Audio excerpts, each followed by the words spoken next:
ಪ್ರವಾಸೋದ್ಯಮ ಇಲಾಖೆಯಲ್ಲಿ ಕಾರ್ಯನಿರ್ವಹಿಸುತ್ತಿದ್ದಾರೆ. ಬಾಲ್ಯದಿಂದಲೇ ಕಲೆ, ಸಾಹಿತ್ಯ, ಕ್ರೀಡೆಯಲ್ಲಿ ತೊಡಗಿರುವ ಇವರು ಸಣ್ಣದರಿಂದಲೇ ಅನೇಕ ಸ್ಪರ್ಧೆಗಳಲ್ಲಿ ಭಾಗವಹಿಸಿ ಬಹುಮಾನಗಳನ್ನು ಪಡೆದಿರುತ್ತಾರೆ. ಇವರ ಕತೆ, ಕವನಗಳು ಪ್ರಸ್ತುತ ಆಕಾಶವಾಣಿ ಹಾಗೂ ಪತ್ರಿಕೆಗಳಲ್ಲಿ ಪ್ರಕಟ ಹಾಗೂ ಮೂಡಿಬರುತ್ತಿದೆ.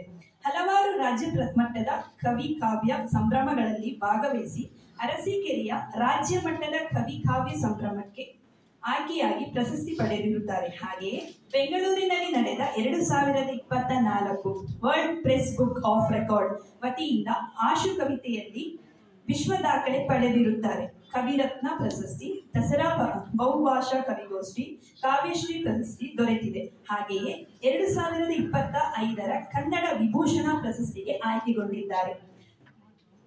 ಹಲವಾರು ಸಂಘ ಸಂಸ್ಥೆಯಲ್ಲಿ ಉಪಾಧ್ಯಕ್ಷರಾಗಿಯೂ ರಾಜಕೀಯದಲ್ಲಿಯೂ ಹಾಗೂ ಸಮಾಜ ಸೇವೆಯಲ್ಲಿ